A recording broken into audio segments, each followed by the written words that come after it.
नमस्कार। मैं उत्तरार्ध के 5वें प्रश्न पत्र निबंध में हम सूफी प्रेमाख्यान काव्य परंपरा पर चर्चा कर रहे थे, जिसमें हम काफ़ी बिंदुओं पर काफ़ी चर्चा कर चुके थे। शैतान तक हमने चर्चा की थी। आज हम सृष्टि की उत्पत्ति कैसे हुई, इसमें हम का विचार करेंगे। सूफियों के अनुसार ईश्वर द्वारा सृष्टि रचना उसके अपने गूढ़ रहस्यों की अभिव्यक्ति में निमित्त हुई है। इसके समर्थन में एक हदीस का हवाला दिया जाता है कि मैं एक छिपा हुआ खजाना था, सिर्फ मैंने इच्छा की कि लोग मुझे जानें, इसलिए मैंने सृष्टि की रचना की। जीली का कथन है कि अल्लाह चंद्रकांत मणि के रूप में था। सृष्टि की कामना से उसने अपने स्वत्व पर दृष्टिपात किया और वह द्रवीभूत होकर पानी के रूप में हो गया। इससे स्थूल द्रव फैन की तरह ऊपर छा गया। उसी से सप्त पृथ्वी की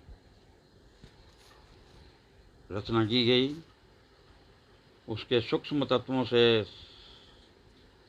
सप्त लोक और फरिश्ते बने। अधिकांश सूफी यह मानते हैं कि ईश्वर ने सबसे पहले मोहम्मदीय आलोक की सृष्टि की। वह आलोक बीज में बदला। उसी से पृथ्वी, जल, वायु और आग की उत्पत्ति हुई। फिर आकाश और तारे बने। इसके बाद सप्त भुवन, धातु, उद्भज पदार्थ, जीव जंतु एवं मनुष्य की रचना हुई। सूफियों की दृष्टि से मानव निखिल सृष्टि प्रचार का श्रेष्ठतम प्राणी है और इसमें ईश्वर के रूप की पूर्ण अभिव्यक्ति हुई है। सूफी मानते हैं कि मानव शरीर में जड़ और आध्यात्मिक दोनों ही प्रकार के अंश हैं। नफ्स यानी जड़ आत्मा मनुष्य को पाप की ओर से ले जाती है तथा रूह यानी आत्मा की ईश्वरीय शक्ति का ज्ञान हृदय के स्वच्छ दर्पण में कराती है। नफ्स को मारना ही मनुष्य का परम कर्तव्य है। पूर्ण मानव की कल्पना। सूफियों ने मानव को समस्त जीवधारियों के उच्चतम स्थान प्रदान किया है, लेकिन मनुष्य का चक्र उत्कर्ष पूर्ण मानव है। पूर्ण मानव में परमात्मा के सभी गुण प्रकाश पाते हैं। उसे मनुष्य का या मनुष्य तथा ईश्वर के बीच की कड़ी माना जा सकता है। सूफियों का मानना है कि ईश्वर पूर्ण मानव में अपने आप को पूर्ण रूप से प्रकाशित करते हैं और इस प्रकार से अपने आप को जनाते हैं। साधना। सूफी मत में 7 साधना के सोपान माने गए हैं। इसमें अनुपात, आत्म संयम, वैराग्य, दारिद्र्य, धैर्य, विश्वास, संतोष और प्रेम। इन सभी सोपानों में प्रेम की महत्ता सबसे अधिक है। सूफी मत में इन सप्त सोपानों के अलावा 4 उच्चतम सोपान भी माने गए हैं, जिनमें इन्हें मुकामात की संज्ञा दी गई है। प्रथम मुकाम का नाम मार्फत है जहाँ मनुष्य अनुभूति के माध्यम से ईश्वर की प्राप्ति करता है। दूसरा मुकाम वह है जहाँ प्रेम का उदय होता है। वह प्रेम उन्माद का रूप धारण कर लेता है, जिसे समाधि कहते हैं। आगे चलकर इसी समाधि की स्थिति में वसल का अवसर प्राप्त होता है और यही दशा आत्मा और परमात्मा के भेद की सूचक है। पीर की महत्ता यानी गुरु। सूफी मत में पीर की बहुत अधिक महत्ता है। यह गुरु ही जो साधक को शैतान द्वारा प्रस्तुत की गई विघ्न बाधाओं से निकालकर ईश्वर मिलन में प्रवृत्त करता है। सूफी गुरु का अंधाधुनीकरण श्रेष्ठ कर मानते हैं। सूफी मत के कतिपय दूसरे अन्य तत्व भी हैं। सूफी लोग कुरान शरीफ के पारायण तथा चुने हुए आयतों के दैनिक पाठ में विश्वास रखते हैं। आत्मनिर्णय चिंतन तथा मौन जप पर भी इनका बहुत अधिक जोर है। सूफी प्रेमाख्यान काव्यों का क्रमिक विकास। सूफी प्रेमाख्यान काव्य धारा में जो सबसे प्रथम काव्य है वह मुल्ला दाऊद का चंद्रावती या चंद्रावत है। जैसा कि जायसी द्वारा लिखित प्रेम काव्यों में मृगावती और मधुमालती उपलब्ध है। मृगावती की रचना कुतुबन ने की थी। इसमें कंचनपुर के राजा की राजकुमारी मृगावती और चंद्रगिरी के राजकुमार की प्रेम कथा है। लौकिक प्रेम का वर्णन होने के कारण इस ग्रंथ में अलौकिक प्रेम का भली प्रकार दिग्दर्शन कराया गया है। मधुमालती के लेखक मंजन है। इसमें कनेसर के राजा मनोहर और तथा महारस की राजकुमारी मधुमालती के प्रेम की कथा है। इन कवियों के बाद पद्मावत के रचयिता मलिक मोहम्मद जायसी का नाम आता है। डॉक्टर रामकुमार वर्मा ने इनका कविता काल 1597 में माना है। मलिक मोहम्मद जायसी की अन्य 3 रचनाएं भी है। आखिरी कलाम, अखरावट और पद्मावत। आखिरी कलाम में मुख्य रूप से हज़रत मोहम्मद सल्लल्लाहु अलैहि वसल्लम के महत्व का वर्णन है।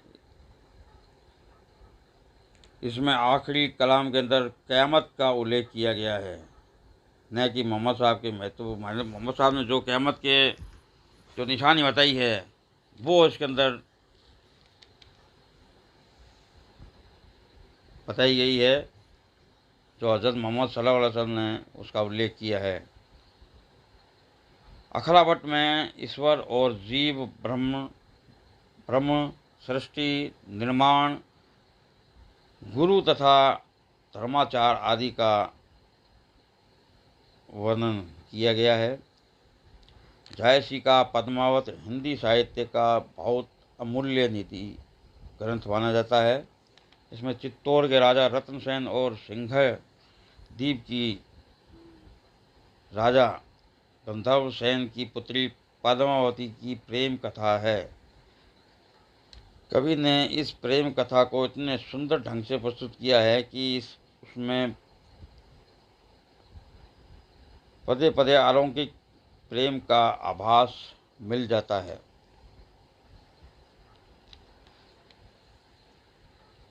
नागमती के वियोग के विषय में आचार्य रामचंद्र शुक्ल ने लिखा है कि नागमती के इस विरह वर्णन में जायसी ने यद्यपि कहीं कहीं ऊहात्मक पद्धति का सहारा लिया है, फिर भी उसमें गांधीर्य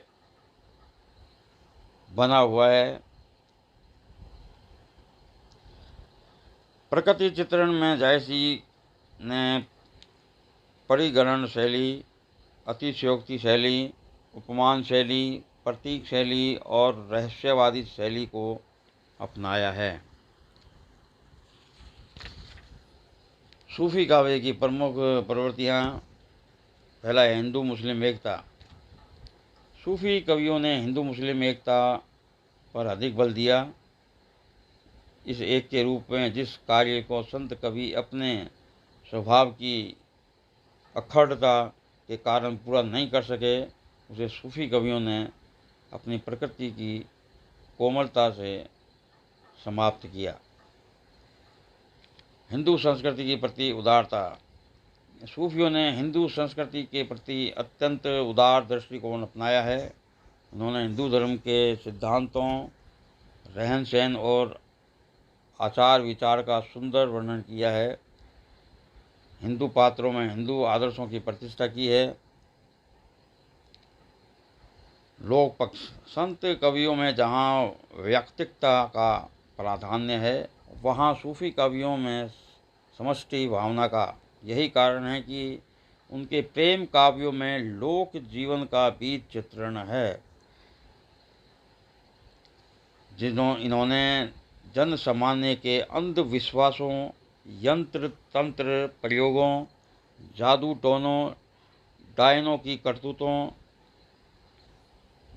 आदि पर अंकन बड़ी सफलता प्राप्त की है। नारी विषयक दृष्टिकोण। सूफी कवियों में प्रेम तत्व का प्राधान्य है और उसका स्थान नारी पात्र है। नारी के विषय में सूफियों का दृष्टिकोण बहुत उदात्त है।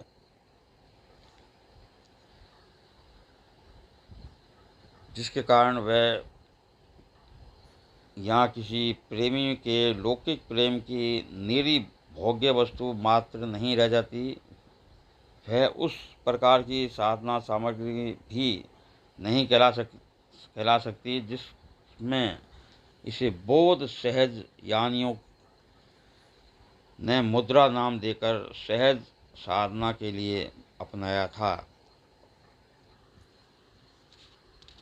प्रेमाख्यानों काव्य की मूल प्रेरणा। कतिपय विद्वानों की धारणा है कि सूफी कवियों को हिंदू घरों में प्रचलित प्रेम कहानियों को लेकर इस्लाम का प्रचार करना अभिष्ट था, लेकिन वास्तविकता यह नहीं है। इस विषय में परशुराम चतुर्वेदी का मानना है कि इन कवियों ने अपनी रचनाओं में इसकी ओर कभी कोई संकेत नहीं किया और न इनके कथानकों से लेकर उनके क्रम विकास अथवा अंत तक भी ऐसा कोई प्रसंग छेड़ा जिससे उनका कोई सांप्रदायिक अर्थ लगाया जा सके। यह अवश्य है कि जहाँ तक घटनाओं की क्रम योजना का प्रश्न है, उसे इस प्रकार निभाया गया है जिससे सूफी प्रेम साधना का भी मेल बैठ जाए, लेकिन फिर भी ऐसी बातें अधिक से अधिक केवल दृष्टांतों के रूप में ही पाई जाती है।